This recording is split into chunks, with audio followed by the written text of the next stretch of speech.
Narrativas del rock. La llegada del género a Manrique.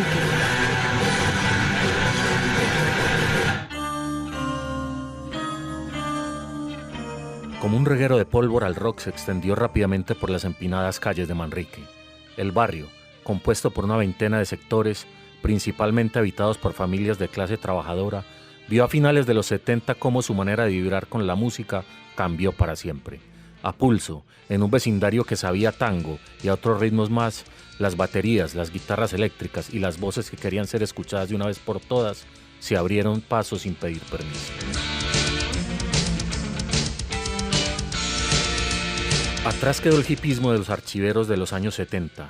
Así se les conocía a los seguidores de ese hard rock que impulsó la creación de las primeras bandas de Medellín como Judas, Nash, Piro y Fénix. Aunque por la barriada todavía paseaba el espíritu del Peace and Love, cultivado en el Festival de Ancón en 1971, otros vientos estaban por soplar. La ciudad ya era distinta y los jóvenes se identificaban con sonidos más ásperos, crudos y viscerales.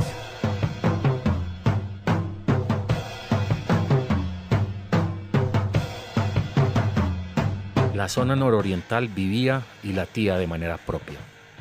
Manrique, en esa amalgama social que mezclaba el inconformismo juvenil con el abandono estatal, fue el lugar para el nacimiento de parches, grupos y personajes que crearon una contracultura del rock y sus subgéneros única en el mundo, el metal medallo y el punk medallo.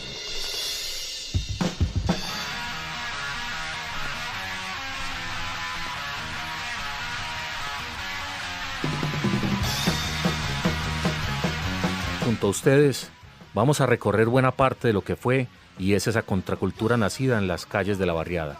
Y además, vamos a hablar con los protagonistas de esa historia escrita por jóvenes que se resistieron y lucharon desde su lugar contra la violencia y las tentaciones del narcotráfico, contra la represión de las fuerzas del orden, contra las presiones de una sociedad convertida en una picadora de carne y contra los convencionalismos y mandatos del establecimiento.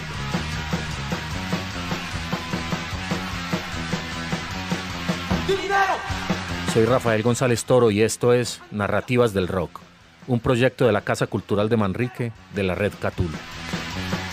¡Problemas! El rock en Manrique, Aranjuez, Campo Valdés y El Popular, entre otros barrios de la zona, como en toda la ciudad, se propagó a finales de los 70 a través de algunas emisoras radiales de la época. Después, los parches, los heavies o las notas, como se les decía a esos espacios para juntarse, grabar los pocos acetatos que se conseguían y regrabar los cassettes, fueron germinando por toda la zona nororiental de la ciudad. Así lo recuerda Jaime Zavala, habitante de Manrique, y quien unos años después crearía el grupo de punk Sociedad Violenta. Vivimos condenados a esta represión. Cuando empezó el rock, como a ser un poco más notables, eso se asociaba con, yo pienso que la gente se asociaban con grupitos pequeños y en las casas, en la época del 80 se asociaban en las casas, se escuchaba rock, se oían las pastas más que todo colombianas, porque las pastas extranjeras, estaba hablando de los acetatos, eran muy difíciles, pues éramos muy pelados, 9, 10 años. Yo empecé a escuchar aparte de rock and roll como rock en general. Empecé ya metiéndome en el rock con el hard rock. Vamos a hablar de las tendencias también del rock, que es muy diferente. Con el hard rock empezamos muchos. Estoy hablando de Black Sabbath, Led Zeppelin, The Cure, estas bandas de los 70.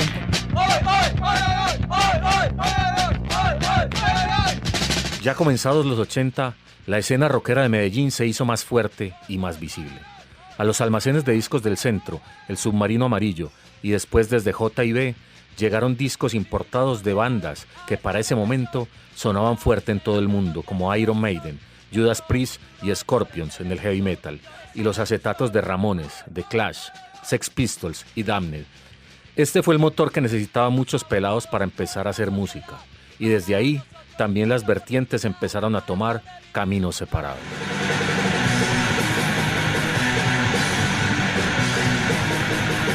Pero fue con la llegada de los primeros trabajos de grupos de metal como Hellhammer, Slayer y Venom que la movida metalera empezó a verse influenciada por un sonido más pesado y más crudo. Y así, a inicios de esos 80, se formó una banda creadora del subgénero del ultrametal, y que más tarde sería influencia para los grupos de death metal nórdicos y del mundo, Parabellum.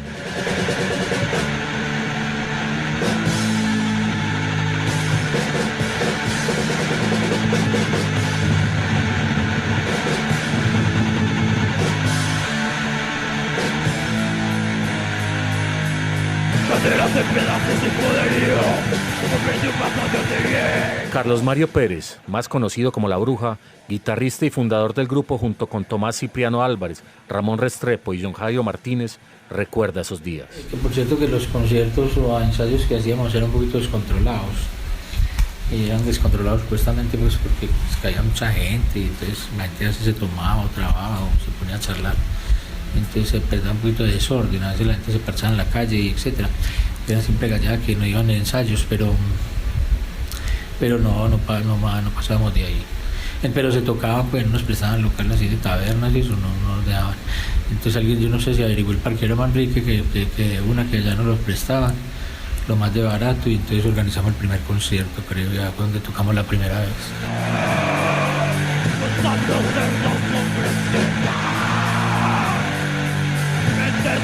Cientos de jóvenes se identificaron con los nuevos sonidos y las letras, principalmente del metal y del punk. Y así se popularizaron en Manrique parches o galladas de rockeros como Los Monjes, no confundir con una banda delincuencial de Bello, Los Twisters, Los Killers o Los Bunkers. A la par, bandas como Cripsy, antes Lemon Juice, que tocaba principalmente covers de Black Sabbath, Van Halen y Led Zeppelin, ya daban sus primeros conciertos. Y uno de ellos, tal vez el más antiguo de heavy que se recuerda en la zona, lo dio Cripsy, un grupo liderado por Elkin Ramírez en la desaparecida taberna Estudio 33, localizada en la carrera 45, en pleno Manrique Central. Esto fue el 18 de febrero de 1983.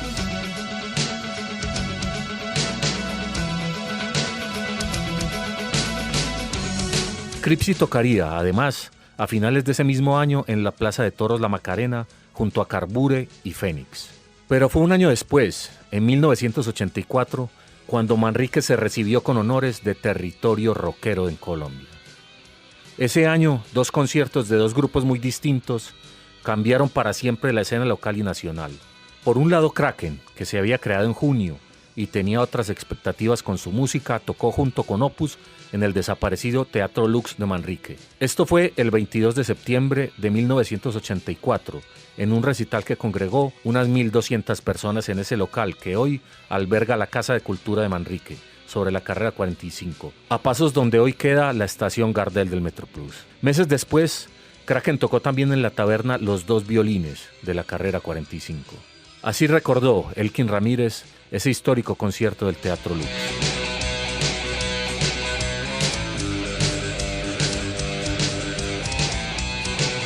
Yo cuando vi que eso empezó a sonar en junio del 84, les dije, muchachos, yo me comprometo a organizar el primer concierto y lo hacemos, pero es en Manrique. En el Teatro Lux. En aquella época, pues, sí habían pandillas, que Los Monjes contra los Killers, pero no eran los combos de ahora, eran peleas entre ellos, porque sí, no recuerdo cuáles eran sus razones porque nunca ni pregunté. Y valía 200 pesos.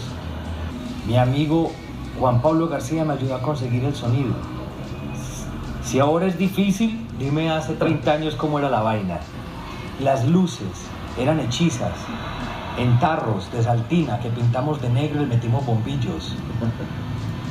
Todo era muy artesanal porque no había más, y alquilar un buen sonido pues era muy costoso porque el que tenía el monopolio era este señor Vázquez. Entonces alquilarle a él un sonido para nosotros era muy complicado porque era muy costoso, ¿no? Y él podía darse el lujo de alquilarle a uno dos parlantes y una consola con cables malos y te cobraba un ojo de la cara porque él era el dueño del... Además a uno pelado. Claro, bueno, llévele cualquier cosa a los muchachos y tráigame la plata, imagino. Y el riesgo era que había que pagar el alquiler, había que hacer muchas cosas, los impuestos, mucha vaina con 200 pesos, eso valía la entrada.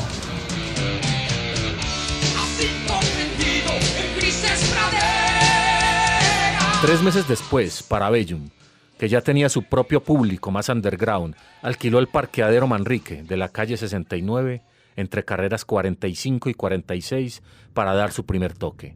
En ese lugar, dividido en 2 locales, uno abierto y otro techado, que fue donde se hizo el concierto ese 22 de diciembre del 84, se empezó a forjar la leyenda de la banda más cruda y pesada del mundo por esos días.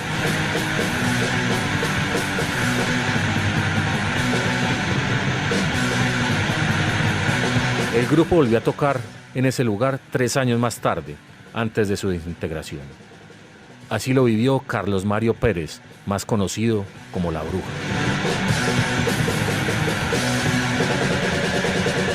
Sí, entre el 80 y 85 más o menos ya nosotros andamos por ahí. Yo ya andaba más o menos en la calle, pero antes de eso no salía casi, no, yo era más bien encerrado. Y en los 80 sí, pues como te digo, empezamos a salir. Una de las zonas era Manrique, lógicamente.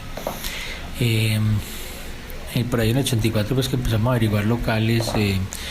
Yo me acuerdo que fue Ramón o John Jairo que pilló, creo que fue Ramón, que era de esa zona. Había una persona como toda lo bien allá en Manrique, entonces nos alquilaba un parqueadero para un concierto. Y cuando hicimos el primer concierto de Parabellum, el parqueadero de Manrique.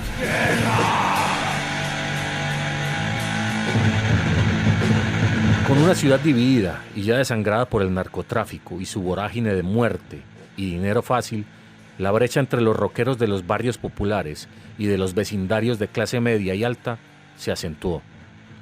Y fue en 1985, concretamente el 24 de marzo, cuando la división llegó a un punto de no retorno en esos agitados años 80.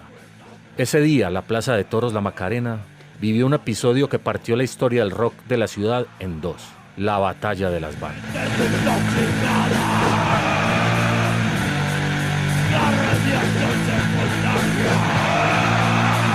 Convocados por el Almacén J&B como productor y Veracruz Estéreo y el diario El Mundo como promotores, en el concierto se les ocurrió mezclar públicos y géneros que ya estaban divididos. Los integrantes de grupos como Spol, Cluster Gladiator, Danger, Mierda, Excalibur, Parabellum, Láser y Kraken fueron testigos de excepción de la explosión de una mini bomba atómica rockera en Medellín. Al final, la mezcla terminó por detonar y la promesa de que grabarían un LP del grupo más destacado nunca se cumplió. Después de decenas de peleas, lluvia de guijarros y algunos grupos que no pudieron tocar, el resultado fue más división en una ciudad que se caía a pedazos.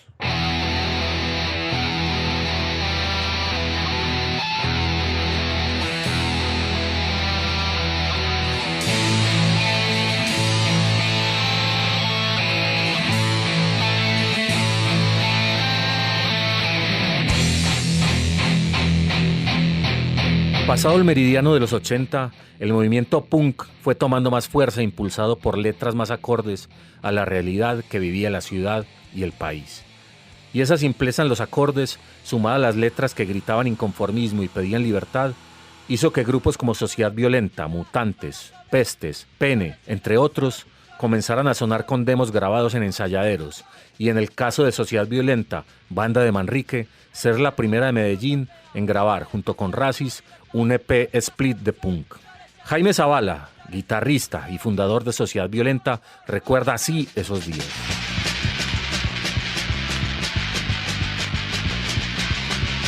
En Manrique, pues yo digo que con nosotros haciendo parches ya, empezó una moda, también hubo gente. Bueno, entonces Sociedad Violenta la fundan mi hermanito Jorgito y el Cotizado como en el 85. ¿Quiénes eran? Entonces eran Jorgito, tu hermano Carlos, Cabeto y un man que le llamamos Alcantarilla. Que la banda no se llamó Sociedad Violenta y no, Hooligans. Porque teníamos tendencias un poco radicales, política, nació así el grupo, pero no era político, evidentemente. Mezclamos el punk con el hoy, aunque no teníamos mucha experiencia de tocar instrumentos. Pero tocábamos lo que tocábamos con lo que teníamos, con cosas hechizas. En unas poquitas bandas del rock, aunque había bandas de heavy. Es que había, lo que pasa es que la gente formaba grupos, pero eran muy cerrados. Por eso, ¿no? pero por ejemplo, el sencillo de Raza y Sociedad Violenta. Eso fue en el 87, 88. Es primero que el de Ira, que el primero. Total, porque es que imagínense, usted mira el sencillo de Ira y ve que ellos tienen en una foto el sencillo de Sociedad Violenta. Pues, ¿cómo lo va a hacer el de ellos primero? No, primero fue el Sociedad Violenta y ya salió Ira. Sencillo de punk, pero patrocinados por terceros.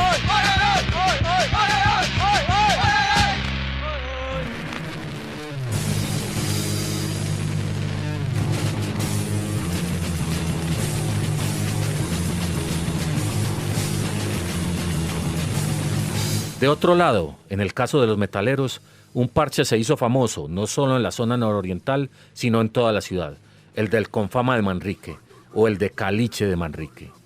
Ahí, en la parte trasera del supermercado, en la calle 79, debajo de la carrera 45, se reunían jóvenes de Manrique y de diferentes barrios de la ciudad frente a la casa de Carlos Zuluaga, en la mitad de la cuadra.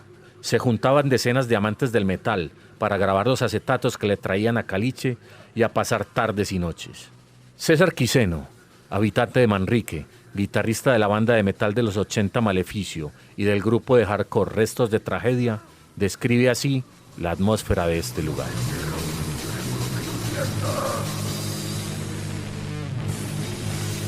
Nos parchábamos con la grabadora, porque eso olíamos casi venteado. Y luego eso nos hacíamos al frente de la casa de Caliche, muchas veces ahí en la acera de Caliche, cuando ya caía mucha gente al frente de la casa de Caliche, que quedaban como las bodegas de lo que era anteriormente un Confama. Eso era grandísimo y podíamos escuchar música. Prácticamente podría yo decir que eso era de todos los hijueputas días.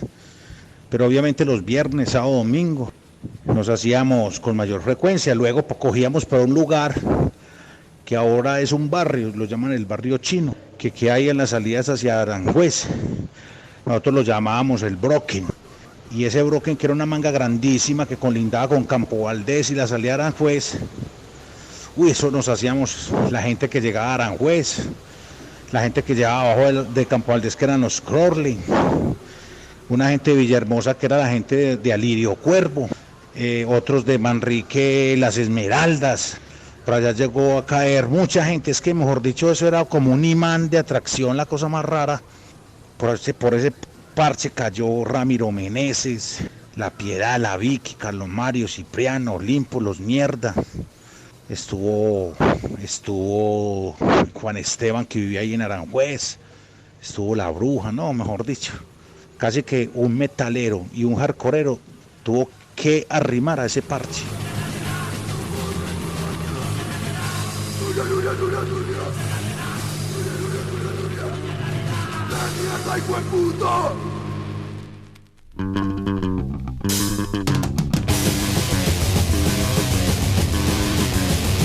Otros parches famosos por esos días fueron el Brocken, baldío localizado entre Manrique y Aranjuez, las Esmeraldas, la 46 y la Cancha del Calvario, entre otros.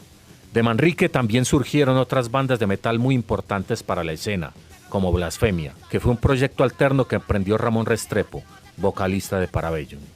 Para 1988, muchas de las bandas de punk, entre ellas las que grabaron el soundtrack de Rodrigo de No Futuro, ya no existían, y sobre el legado de estos primeros grupos llegó una segunda oleada de agrupaciones que vieron en el hardcore el subgénero propicio para seguir cantando en contra de esa realidad, cada vez más complicada, de una ciudad que se desangraba y que contaba sus muertos.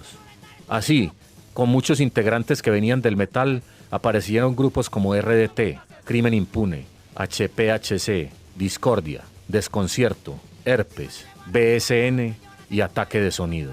Así recuerda Ramiro Meneses, baterista de Mutantex, ese periodo. Sí, ahí hay una cantidad de opiniones divididas porque siempre se pensó que Víctor había hecho mal las cosas. Con el pasar del tiempo nos dimos cuenta que Víctor hizo maravillosamente las cosas, porque Víctor hizo una película. Mucha gente dijo, no, que están metiendo los punqueros y metaleros como si fuéramos sicarios. No, nosotros fuimos una banda sonora y desafortunadamente, digo yo, pues entre toda esa colada de actores, pues había de todo.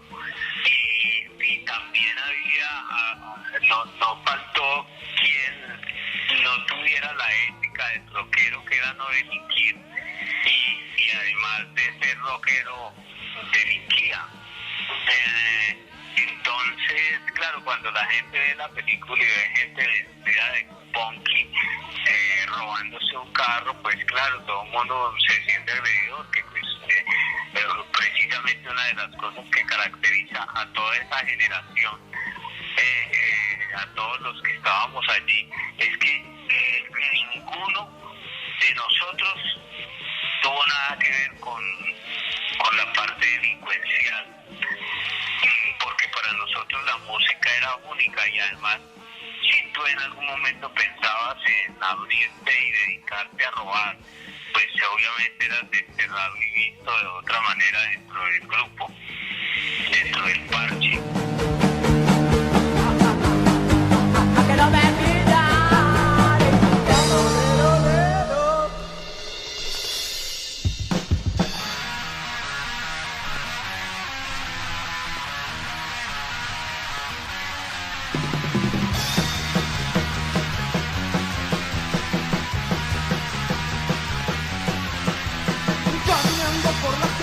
La mayoría de las bandas anteriores grabaron el LP compilatorio La Ciudad Podrida y en cassette la recopilación Estamos en la Cima. Varias de ellas también tocaron en el parqueadero de Campo Valdés, en la calle 78, entre carreras 49 y 50, una cuadra debajo de la iglesia del Calvario, en un concierto muy recordado, ya que por esos días, en los años más violentos de la ciudad, era muy difícil parcharse y mucho más tocar en público. Finalizando la década, los parches escasearon mucho más. Los pocos que había eran privados y se hacían a puerta cerrada. Los jóvenes andaban con el miedo a morir cualquier noche, en cualquier esquina. La violencia se llevó a miles de muchachos en los barrios de Medellín. Manrique no fue la excepción. Por un lado los pillos, por el otro el establecimiento. Esa fue la realidad de los rockeros, metaleros y punqueros en Medellín. Pero la idea fue una sola: sobrevivir a toda costa y sembrar con esa contracultura las bases de un movimiento que hoy se reconoce en todo el mundo. Un legado tan valioso como cualquier expresión artística que se forjó con base en las ganas de salir adelante y de gritar un inconformismo. Algunos murieron, otros desistieron, pero muchos siguieron de frente, pisando fuerte y dejando en claro que no era una moda. Era una forma de vivir, forjada en las calles empinada entre amenazas, balas e injusticias. A la vuelta de la esquina estaban los 90, pero esa es otra historia. Somos hijos del sistema que se quiere revelar y mostrarle a todo el mundo cuál es nuestra realidad. Soy Rafael González Toro y esto es Narrativas del Rock, un proyecto de la Casa de la Cultura de Manrique de la Red Catul. Nos oímos pronto en la segunda entrega de este especial. Angustias. Dinero. Problemas. Narrativas del rock. La llegada del género a Manrique.